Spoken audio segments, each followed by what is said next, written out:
والإسلام ديني ومحمدا رسول. أعوذ بالله من الشيطان الرجيم. بسم الله الرحمن الرحيم. فأشارت إليه قالوا كيف نكلم من كان في المهد صبيا قال إني عبد الله آتاني الكتاب وجعلني نبيا وجعلني مباركا أينما كنت وأوصاني بالصلاة والزكاة ما دمت حيا وبرا بوالدتي ولم يجعلني جبارا شقيا والسلام علي يوم ولدت ويوم أموت ويوم أبعث حيا ذلك عيسى ابن مريم قول الحق الذي فيه يمترون ما كان لله أن يتخذ من ولد سبحانه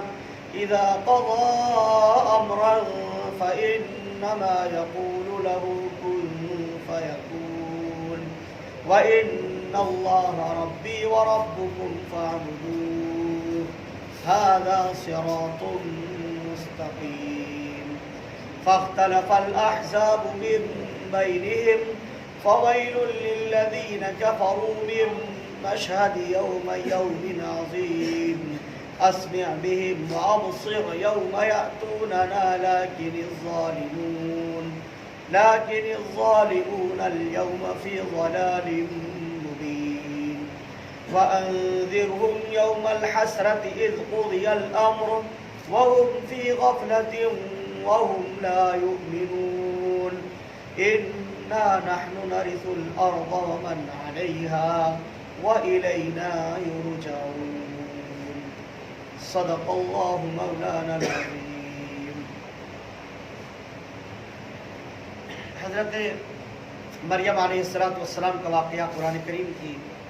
آیات میں ذکر کیا گیا ہے، جس کی بعض تفسیرات کل آ چکی ہیں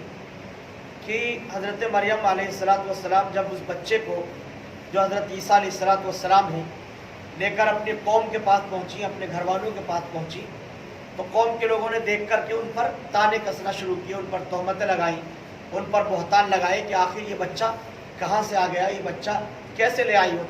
تمہارے گھر خاندان میں کبھی کسی نے ایسی حرکت نہیں کی ہے، یہ کیسی حرکت تم نے کی ہے کہ یہ بچہ تم لے کر کے آئی ہو اپنے ساتھ میں. تو حضرت مریم علیہ السلام کو چونکہ اللہ کی طرف سے حکم ہو چکا تھا، اس لیے انہوں نے خود کوئی جواب نہیں دیا. انہوں نے کہا کہ مجھے تو روزے کا حکم ہے، میں آج کسی انسان سے بات نہیں کروں گی، اگر تمہیں کچھ پوچھنا ہی ہے تو اس بچے سے پوچھ لو. پالنے میں حضرت عیسیٰ علیہ السلام تھے، اشارہ کیا کہ ان سے پوچھ لو اگر کچھ پوچھنا ہی ہے. اب ظاہر ہے کہ لوگ حیرت میں پڑ گئے کہ اس بچے سے کیا پوچھیں، ابھی جو پالنے کے اندر پڑا ہوا ہے، تم ہمارا مذاق اڑا رہی ہو، ہمیں تم بیوقوف سمجھ رہی ہو، کیا یہ بچہ کبھی بول پائے گا؟ بچے بھی بولتے ہیں کہیں. تو گویا انہیں ایسا لگا کہ ہماری بے عزتی کر رہی ہے یہ. ایک تو یہ کہ حرکت ایسی کر کے آئی ہے، علیاذ باللہ ان کے ذہن میں تھا کہ حرکت ایسی کی ہے، اوپر سے استہزاء یہ کہہ رہی ہے کہ بچے سے پوچھ لو جو بچہ پالنے میں پڑا ہوا ہے. تو انہوں نے کہا کہ بچہ کیسے بات کرے گا جو پالنے کے اندر ابھی ہے. اور اللہ سبحانہ و تعالیٰ کی سنت بھی یہی ہے کہ بولنے کی اور سننے سمجھنے کی جو صلاحیتیں ہوتی ہیں، خاص طور پر بولنے کی صلاحیت اور طاقت، وہ ایک خاص عمر کو جانے کے بعد ملتی ہے. بچہ جو ہوتا ہے شیرخوار بچہ، دودھ پینے والا بچہ، وہ سنتا سمجھتا تو ہے لیکن بولنے کی صلاحیت، نطق کی صلاحیت اس میں نہیں ہوتی. تو سنت بھی یہی ہے. تو ان کا کہنا اپنی جگہ درست تھا، وہ صحیح کہہ رہے تھے کہ بچہ کیسے بولے گا. اس کو قرآن کریم نے جو ہے ذکر کیا کہ فاشارت الیہ، حضرت مریم نے اس بچے کی طرف اشارہ کر دیا. قالوا کیف نکلم من کان فی المہد صبیا، یہ ہم سے کیسے بات کرے گا جو کہ بچہ ہے ابھی، یہ ہم سے کس طرح سے بات کرے گا، یہ بچہ بات نہیں کر سکتا جو پالنے کے اندر پڑا ہوا ہے. اب اللہ سبحانہ و تعالیٰ کا معجزہ ظاہر ہوا. بچہ تو یقیناً بول نہیں سکتا، بچے میں صلاحیت نہیں ہے، لیکن چونکہ اللہ وعدہ کر چکے تھے حضرت عیسیٰ علیہ السلام کو نبی بنانے کا، اور خاص صلاحیتیں حضرت عیسیٰ علیہ السلام کو عطا ہو رہی تھی اللہ کی جانب سے، تو اسی معجزاتی طور پر حضرت عیسیٰ علیہ السلام بولنا شروع ہو گئے. قال انی عبد اللہ، سب سے پہلے انہوں نے بات کہی کہ میں اللہ کا بندہ ہوں. بچہ جیسے ہی پالنے کے اندر بولا، سب کی توجہ، سب کا دھیان بچے کی طرف ہو گیا ایک دم. ارے بچہ، چھوٹا سا بچہ کیسے بول سکتا ہے، یہ کس طرح سے بول رہا ہے. قال انی عبد اللہ، کہ میں اللہ کا بندہ ہوں، آتانی الکتاب وجعلنی نبیا، کہ وجعلنی نبیا کہ اللہ نے مجھے کتاب عطا کی ہے اور مجھے اللہ نے نبی بنایا ہے، وجعلنی مبارکا اینما کنت، اور مجھے اللہ نے بڑا بابرکت اور مبارک بنا دیا ہے، میں دنیا میں جہاں کہیں بھی رہوں، جس جگہ پر بھی میں رہوں، واوصانی بالصلاۃ والزکاۃ ما دمت حیا، اور مجھے وصیت کی ہے اللہ سبحانہ و تعالی نے نماز پڑھنے کی، زکوٰۃ ادا کرنے کی، ما دمت حیا، جب تک کہ میں زندہ رہوں، وبرم بوالدتی، اور مجھے حکم ہوا ہے اللہ کی طرف سے کہ میں اپنی والدہ کے ساتھ بہتری کا اور اچھائی کا معاملہ کروں، ولم یجعلنی جبارا شقیا، اور اللہ نے مجھے سخت دل اور بدبخت نہیں بنایا ہے، والسلام علی یوم ولدت، اور مجھ پر سلامتی ہے جس دن کہ میں پیدا ہوا، ویوم اموت، اور جس دن میں مروں گا، ویوم ابعث حیا، اور جس دن میں دوبارہ سے زندہ کر کے اٹھایا جاؤں گا۔ یہ ساری کی ساری گفتگو بچے نے کی جو اس پالنے کے اندر پڑا ہوا تھا، تو لوگ شزدر رہ گئے، حیران رہ گئے کہ آخر یہ بچہ جو ہے کس طرح سے گفتگو کر رہا ہے، کس طرح سے بچہ بول رہا ہے۔ تو اس طرف دھیان نہیں گیا کہ حضرت مریم پر شک و شبہ نہ کرتے کہ بھائی جو یہ کہہ رہی ہے وہ صحیح ہے، اور یہ بچہ یقیناً اللہ کی طرف سے جو ہے خصوصی عطا اور انعام ہے۔ اس طرف دھیان ان بدبختوں کا نہیں گیا، بلکہ وہ حضرت مریم پر طرح طرح کے بہتان اور الزامات لگاتے رہے اور طرح طرح کی باتیں بنا کر کے وہاں سے رخصت ہو گئے۔ جو قومیں سرکش ہوتی ہیں، جو قومیں ظالم ہوتی ہیں، وہ اپنے انبیاء کے ساتھ، اپنے صالحین کے ساتھ، اور جو ان کے محسنین ہوتے ہیں ان کے ساتھ اسی طرح کی حرکتیں کرتی ہیں کہ ان کی اچھی باتوں کو نہ صرف یہ کہ وہ تسلیم نہیں کرتے، مانتے نہیں، مزید یہ کہ الٹا ان کی مخالفت کو کرنے لگتے ہیں۔ ہر نبی کے ساتھ اس طرح کے معاملات پیش آئے ہیں۔ انبیاء علیہ السلام اپنی قوم کی خیرخواہی کر رہے ہیں، ان کے ساتھ احسان کا معاملہ کر رہے ہیں، اور قومیں نبیوں کے ساتھ سختی کا معاملہ کر رہی ہیں۔ تمام انبیاء علیہ السلام کے ساتھ یہ معاملہ ہوا، حتیٰ کہ نبی آخر الزماں حضرت محمد رسول اللہ صلی اللہ علیہ وسلم نے فرمایا کہ دین کی راہ میں جتنا میں ستایا گیا ہوں اتنا کوئی نہیں ستایا گیا۔ اللہ کے آخری نبی ہیں، الصادق الامین، آپ صلی اللہ علیہ وسلم کا خطاب ہے، کائنات میں روئے زمین پر یعنی جو چیزیں گواہ بن سکتی ہیں، انہوں نے روئے زمین پر اس طرح کی شخصیت نہیں دیکھی جیسا کہ حضور پاک علیہ السلام کی ذات عالی ہے، لیکن اللہ کے نبی صلی اللہ علیہ وسلم کو بھی لوگوں نے نہیں بخشا۔ آپ صلی اللہ علیہ وسلم کے سامنے، آپ صلی اللہ علیہ وسلم کے منہ پر طرح طرح کی باتیں اور طرح طرح کے الزامات لگایا کرتے تھے، جبکہ نبی تو معصوم ہوتے ہیں، انبیاء معصوم ہوتے ہیں، ان سے تو خطا سردد ہو ہی نہیں سکتی، لیکن قوموں کا طریقہ اور وتیرہ ان کے ساتھ میں، محسنین کے ساتھ میں اسی طرح کا رہا ہے۔ حضرت مریم کی بات کو اس کے باوجود بھی نہیں مانا، حتیٰ کہ اس زمانے میں لوگوں نے یہ کہنا شروع کر دیا، یہودیوں نے خاص طور پر حضرت عیسیٰ علیہ السلام کے بارے میں یہودیوں نے یہ بات کہی کہ وہ یوسف نجار ایک شخص گزرا کہ یہ اس کی ناجائز اولاد ہے، علیہ باللہ۔ حضرت مریم پر انہوں نے تہمت لگائی اور یہ کہا کہ اس کی ناجائز اولاد ہے۔ یہودیوں نے اس طرح سے کہنا شروع کیا۔ ادھر عیسائیوں نے حضرت عیسیٰ علیہ السلام بڑے ہوئے، پروان چڑھے، اور خاص اللہ کی عطا اور احسانات، ان کو معجزات بھی بہت سارے دیے گئے، کہ پالنے میں فوراً یہ معجزہ ظاہر ہوا۔ پھر بہت سے معجزات کا قرآن کریم نے ذکر کیا ہے۔ وہ کوڑی انسان کو چھو دیا کرتے تھے، وہ صحیح ہو جاتا تھا، کسی کی آنکھ پر ہاتھ پھیر دیا کرتے تھے تو بصارت لوٹ آتی تھی، کسی کے جسم میں راشا تھا اس کو چھو لیا کرتے تھے وہ درست ہو جاتا تھا، حتیٰ کہ اگر مردے کو وہ حکم کیا کرتے تھے تو مردہ زندہ ہوتا تھا، پھر وہ اپنی باتیں بتاتا تھا اور پھر مر جاتا تھا۔ یہ معجزات تھے جو اللہ کی طرف سے خاص طور پر حضرت عیسیٰ علیہ السلام کو عطا ہوئے تھے۔ عیسائیوں نے یہ سمجھا، جو نصارہ تھے حضرت عیسیٰ علیہ السلام کو ماننے والے تھے، انہوں نے یہ سمجھا کہ ہمیں اب ہر حالت میں عیسیٰ علیہ السلام ہی کی اتباع اور پیروی کرنی ہے، اب جو دین یہ لے کر کے آئے بس ہمیں اسی کو تسلیم کرنا ہے، اسی کو ماننا ہے۔ اس کے بعد میں تحریفات ہونا شروع ہوئی، دھیرے دھیرے تحریف ہوئی، دین میں رد و بدل ہوا، انجیل کے اندر ان لوگوں نے تحریفات کی، حتیٰ کہ حضرت عیسیٰ علیہ السلام کو انہوں نے الہ کے درجے تک پہنچا دیا، معبود کے درجے تک پہنچا دیا۔ حضرت عیسیٰ علیہ السلام کو وہ معبود حقیقی سمجھنے لگے، اور انہوں نے یہ سمجھا کہ اللہ سبحانہ و تعالیٰ دنیا میں آ گیا اور حضرت عیسیٰ علیہ السلام کی شکل و شباہت کے اندر ظاہر ہو گیا، گویا یہ عیسیٰ جو ہے یہ بندے بھی ہیں اور اللہ بھی ہیں، یہ بندے بھی ہیں اور اللہ بھی ہیں۔ اس طرح کا خیال اور اس طرح کا تصور عیسائیوں نے حضرت عیسیٰ علیہ السلام کے بارے میں بٹھا لیا۔ اب یہ دو گروپ ہو گئے یہاں پر، ایک گروہ وہ تھا جو یہودیوں کا تھا، حضرت عیسیٰ علیہ السلام کو نعوذ باللہ ناجائز اولاد بتاتا تھا اور کسی بھی طرح سے حضرت عیسیٰ علیہ السلام کو ماننے کے لیے تیار نہیں تھا، وہ آمادہ نہیں تھا، وہ کسی بھی صورت میں حضرت عیسیٰ کو نبی تو کیا وہ اچھا انسان بھی نہیں مانتے تھے، جب ظاہر ہے کہ ان کے بارے میں اس طرح کا غلط عقیدہ و گمان ان کا تھا۔ اور اس طرف عیسائیوں نے اتنا بڑھایا حضرت عیسیٰ علیہ السلام کو کہ وہ اللہ تک پہنچا دیا کہ وہ اللہ ہے، نعوذ باللہ، اس درجے تک اور اس مقام تک پہنچا دیا۔ یہ جو تصورات بیٹھ گئے لوگوں کے ذہنوں کے اندر، اور یہ جو غلط فہمیاں پیدا ہوئی، اور یہ جو غلط عقیدے لوگوں کے ذہن و دماغ کے اندر بیٹھے، ان عقائد کو صحیح اور درست کرنے کے لیے اور لوگوں کو حضرت عیسیٰ اور مریم علیہ السلام کے بارے میں صحیح جانکاری دینے کے بارے میں قرآن کریم کے اندر یہ صورت پاک سورہ مریم کے نام سے اللہ نے نازل کی، تاکہ عیسائیوں کا عقیدہ درست ہو جائے کہ عیسیٰ علیہ السلام اپنے وقت کے جلیل القدر پیغمبر ہیں، نبی ہیں، لیکن ان کی نبوت ایک خاص وقت تک کے لیے تھی، جب تک محمد رسول اللہ صلی اللہ علیہ وسلم کو نبی نہیں بنایا گیا۔ ہمیشہ یہی ہوا ہے کہ پہلے نبی آتے رہے، ان کی شریعت منسوخ ہوتی رہی، ختم ہوتی رہی، اور نئے نبی کی شریعت اگلی قوموں کے لیے چلتی رہی۔ حضرت عیسیٰ علیہ السلام سے پہلے جو نبی تھے ان کی شریعت منسوخ ہوئی، ان سے پہلے جو نبی تھے ان کی شریعت منسوخ ہوئی، حتیٰ کہ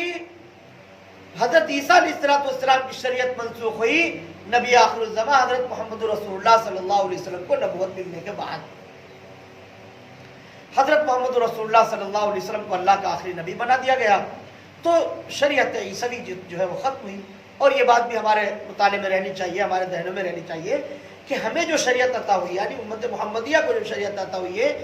یہ وہ شریعت ہے جو حضرت ابراہیم علیہ السلام کو عطا ہوئی تھی۔ یہ 100% نئی شریعت نہیں ہے جو ہمیں ملی ہوئی ہے، جس شریعت پر ہم عمل کرتے ہیں یہ 100% نئی شریعت نہیں ہے، بلکہ یہ حضرت ابراہیم علیہ السلام کو جو شریعت دی گئی تھی یہ وہ شریعت ہے۔ حضرت ابراہیم کا بھی ذکر آئے گا آگے، اللہ تعالیٰ نے ذکر کیا ہے، اللہ کے نبی حضرت محمد رسول اللہ صلی اللہ علیہ وسلم کو حکم دیا گیا کہ آپ کو ابراہیم کی شریعت کی اتباع کرنی ہے جو حنیف ہے۔ آپ صلی اللہ علیہ وسلم کو اس بات کا پابند کیا گیا، تو ہم شریعت حنیفی، شریعت ابراہیمی کے پابند ہیں، جس پر ہم عمل کرتے ہیں، اور یہ حصہ ہے حضور اکرم صلی اللہ علیہ وسلم کی شریعت کا، جس کا ہمیں پابند کیا گیا، اور ہم اسی کے مطابق پوری کی پوری شریعت پر عمل کرتے ہیں۔ اور حضور علیہ السلام کو شریعت دینے کے بعد دین مکمل کر دیا۔ اب آپ صلی اللہ علیہ وسلم کے بعد کوئی نبی نہیں آئے گا، کوئی نئی شریعت نہیں آئے گی، کوئی نئی کتاب نہیں آئے گی، سب پر مہر لگا دی گئی۔ اللہ کے نبی صلی اللہ علیہ وسلم آخری نبی ہونے کی حیثیت سے دنیا کے اندر تشریف لائے اور دنیا سے تشریف لے گئے۔ اب کوئی نیا دین، کوئی نئی شریعت دنیا کے اندر نہیں آئے گی۔ حضرت عیسیٰ علیہ السلام نے چند باتیں یہاں پر فرمائی، وہ قابل غور ہے، اس کے اندر ہمارے لیے سبق ہے جو قرآن کریم نے ہمیں دیا ہے۔ وَأَوْصَانِي بِالصَّلَاةِ وَالزَّكَاةِ مَا دُمْتُ حَيًّا، جب تک میں زندہ رہوں نماز، روزہ، نماز، زکوٰۃ میں کرتا رہوں گا۔ یہ احکامات تھے اس زمانے میں نماز کا اور جو ہے وہ زکوٰۃ ادا کرنے کا۔ حضرت عیسیٰ علیہ السلام کو بھی حکم دیا گیا، حضرت عیسیٰ علیہ السلام نے عمل کیا اس پر، ان کے متبعین، ان کے جو پیروکار تھے انہوں نے عمل کیا، اور امت محمدیہ میں بھی نماز کے بھی احکامات موجود ہیں اور زکوٰۃ کے بھی احکامات موجود ہیں۔ حضرت عیسیٰ علیہ السلام کو اللہ سبحانہ و تعالیٰ نے موت نہیں دی، بلکہ ان کو آسمان پر اٹھا لیا زندہ۔ حضرت عیسیٰ علیہ السلام کو اللہ سبحانہ و تعالیٰ نے آسمان پر اٹھا رکھا ہے۔ قرب قیامت واپس حضرت عیسیٰ علیہ السلام دنیا کے اندر تشریف لائیں گے، وہ امت محمدیہ میں سے ہوں گے اس وقت۔ یہ حضرت عیسیٰ علیہ السلام کا بھی گویا ایک طرح سے اعزاز ہے، اس لیے کہ تمام انبیاء علیہ السلام نے اس بات کی تمنا کی تھی اللہ سبحانہ و تعالیٰ سے کہ اللہ ہمیں امت محمدیہ میں پیدا فرما دے۔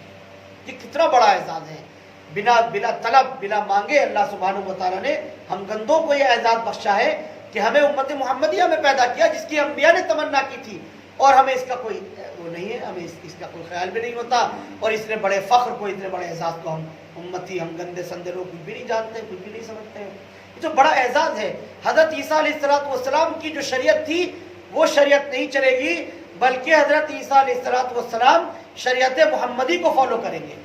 یہ بھی ایک احساس کی بات ہوگی، اور ان کی تمنا اور ان کی خواہش پوری ہوئی کہ وہ امت محمدیہ میں اس طرح سے آئیں گے۔ تو حضرت عیسیٰ علیہ السلام کو آسمان پر اٹھا لیا گیا، لیکن عیسائیوں نے سمجھا کہ ان کو یہودیوں نے قتل کر دیا۔ قرآن کریم نے کہا وَمَا قَتَلُوهُ وَمَا صَلَبُوهُ وَلَكِنْ شُبِّهَ لَهُمْ، کہ عیسیٰ علیہ السلام کو نہ تو قتل کیا گیا، نہ ان کو سولی دی گئی، بلکہ ان کو مشابہت ہو گئی۔ وہ دوسرا آدمی تھا جس کو اللہ نے حضرت عیسیٰ علیہ السلام کی شکل کے اندر بھیج دیا تھا، اور عیسیٰ علیہ السلام کو زندہ آسمان پر اٹھا لیا گیا تھا۔ آپ نے دیکھا ہوگا جو صلیب کا نشان ہوتا ہے اس طرح سے، اور اس طرح کا